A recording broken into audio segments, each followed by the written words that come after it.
Our special guest this week is the mostly German, Sarah! So Sarah, what are you going to be showing us how to cook today? I'm going to be showing you guys how to cook a traditional 3-course German dinner.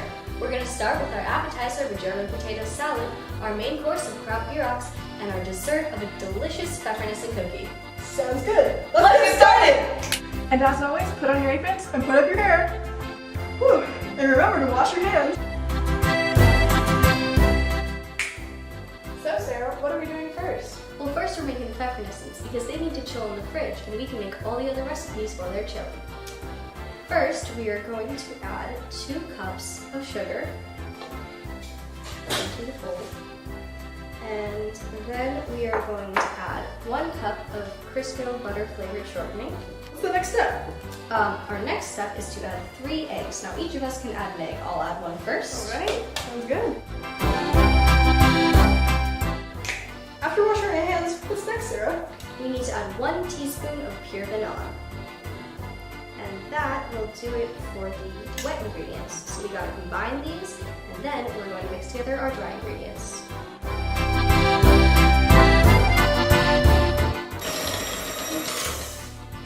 Looks like our batter is nice and creamy. Now we're going to move on to the dry ingredients. So what's the first step for the dry ingredients, Sarah? Well, we have to sift each and every one of these ingredients together. So we're going to sift 4.5 cups of flour into this bowl.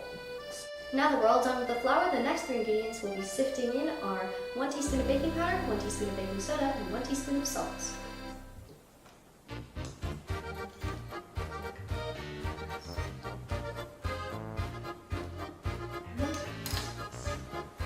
And the last ingredient that we'll be sifting in is 1.5 tablespoons of black pepper, the most important ingredient in these pepper cookies, which is what pfeffernussen translates to.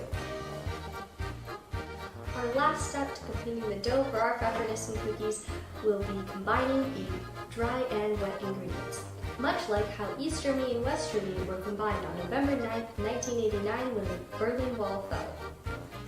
Pour the ingredients in very slowly as you...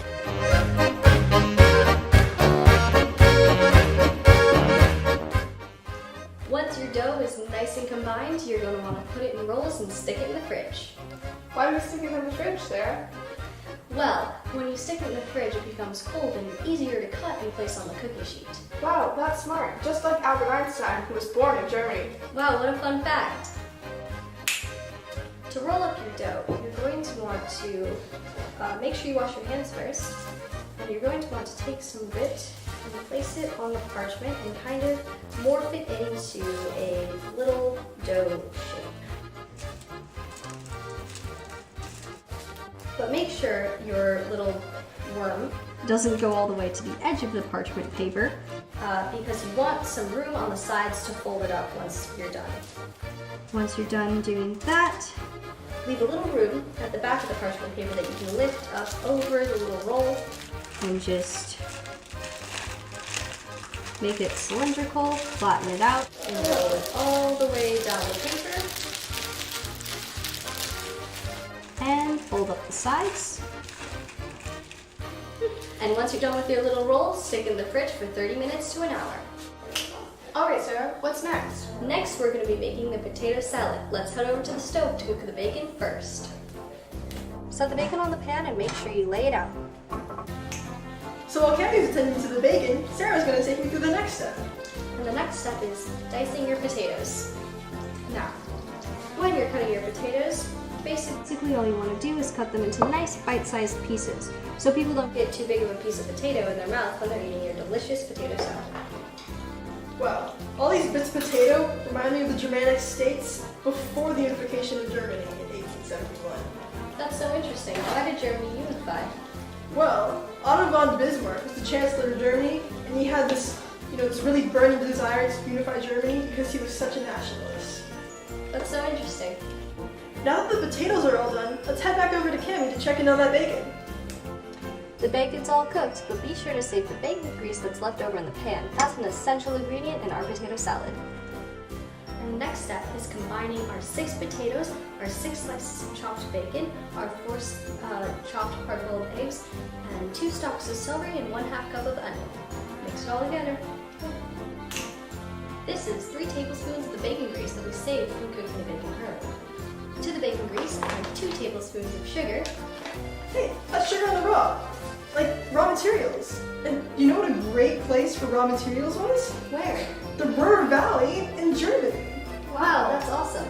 Is that how they were able to eventually surpass Britain in industrial things? Heck yeah. All those raw materials certainly helped in industrialization. Awesome. What's next?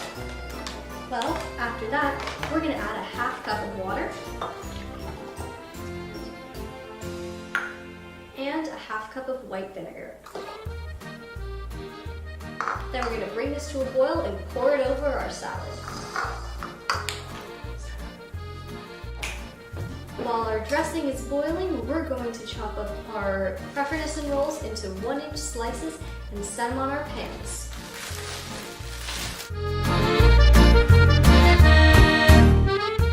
Time to stick the cookies in the oven. The oven should be set to 400 degrees and it'll be in there for 10 to 12 minutes.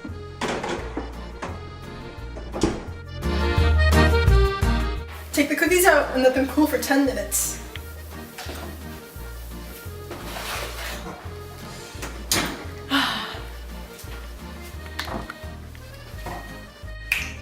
And now we're going to move on to our next dish. So Sarah, what are we going to be doing first? Well, first we're going to dice a medium-sized head of cabbage. We've put our chopped cabbage in the pan, and next we're going to chop a whole onion and add it as well. Wow, chopping onions sure just make me cry. Oh yeah, you know who else was crying a lot? Who? Germany during the Great Depression. Wow, the whole world's economy crashed, and Germany's economy was the most affected because they were already suffering a depression before the Great Depression.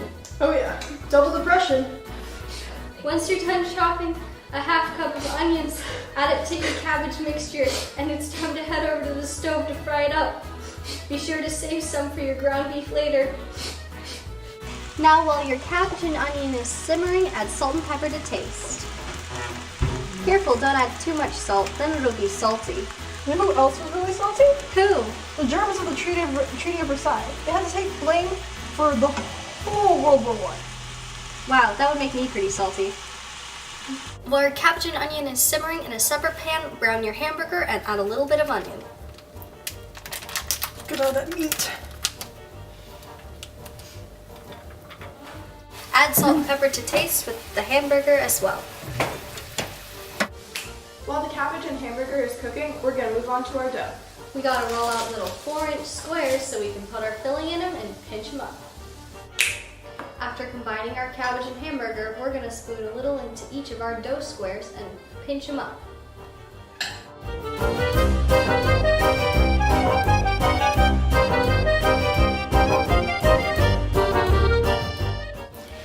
Stick your grubby ducks in the oven at 350 for 10 minutes until they rise a little bit. Hey, you know what else rose? What? Germany had a lot of hyperinflation after World War I. Wow, that's crazy. Why? Yeah. Well, you know, the war kind of took a hard toll on them, and the Treaty of Versailles said they had to pay a lot of war reparations, but they couldn't afford it, so they ended up printing a lot of money, but that caused the value of the money to decrease a lot. Hyperinflation. That's crazy.